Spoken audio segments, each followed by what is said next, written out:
this is Jesse with Chaos Tone sliding into your DMs all dirty like. Oh, hey, I'm the creator of Deviant Drums. If you didn't know, now you know. And today we're going to take a look at that. So I put together this demo video so that we can hear Deviant Drums in the mix, and I'm going to show you what I did. It wasn't much, but it is something, and so that you can get the most out of Deviant Drums yourself. Let's check it out.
You'll notice as soon as the drums kind of went slower, not slower, but halftime, we could open up that snare drum without having to mess with any of the other controls. And we can do that real easily.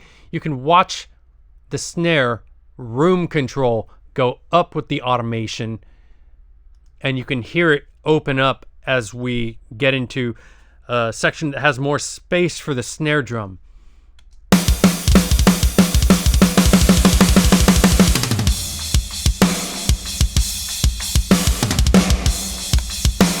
You set this sucker into touch mode and you just move it and it moves with you. If I move, you move, just like that. Now, anyway, that gives you an example of what you can do with the automation, but you can do that with any of these other drums. And there are a few more automation points. I wanted to make sure that the ride stood out here, so I just automated the volume of the ride only. You can see that here.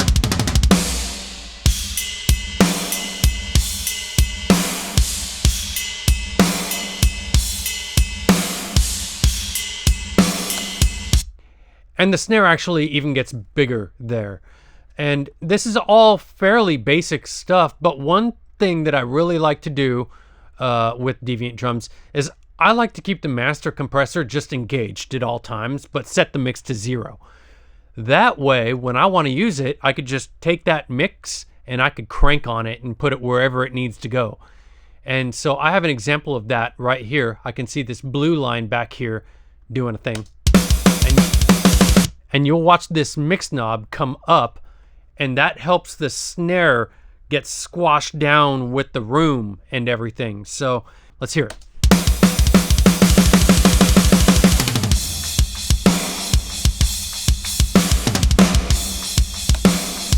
And now we could go fairly wild with that and just go all the way.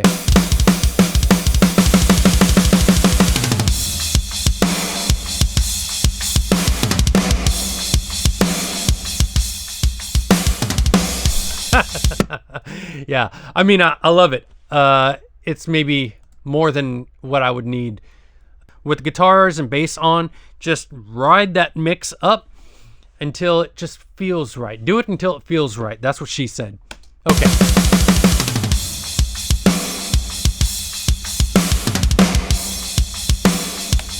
And we can continue on that until we get over here and stuff starts to get a little bit faster.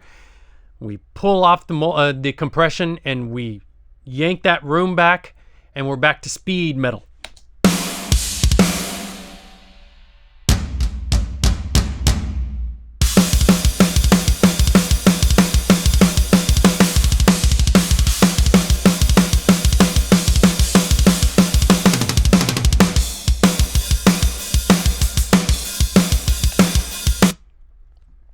One thing of mention is the saturation knob. The saturation knob is absolutely maybe your best friend. It's the most unassuming control in the entire instrument. There's so many controls, but the saturation control is absolutely your best friend because you can crank this up, and yes, it gets louder, but and I'm focusing on an update where it does self-compensate for the volume, but it doesn't do that yet, and that's fine because we have the master volume knob here.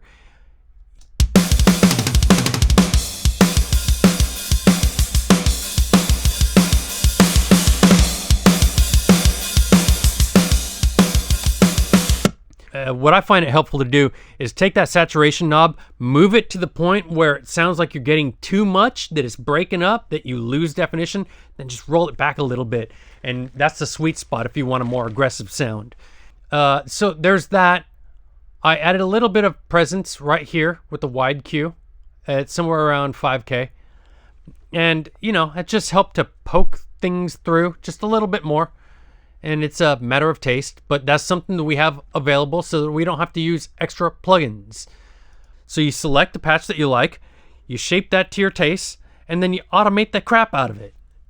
And saturation knob is your friend. That's fairly easy. Now, we can look at the master bus here. This is my favorite meter. I've used this for a long time. And for thrash metal-y kind of things like this, this is usually where I like to set DP meter. This lets me know that I'm within a volume range after limiting that would be a commercial volume range. Before we get to FabFilter Pro L2, which is my favorite GUI in a limiter, it's not my favorite sounding limiter, but it is my favorite looking limiter. I'm using standard clip to shave off just the transients of the mix. And you'll notice that the transients tend to only be the snare drums.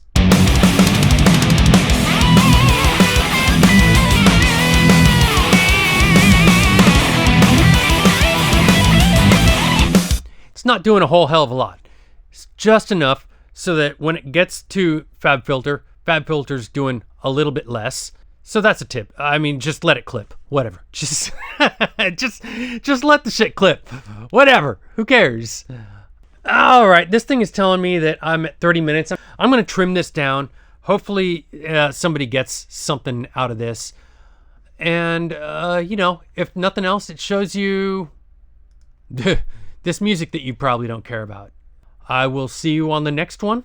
And I will see you on the next one. Don't forget to like, subscribe, and do all the other things.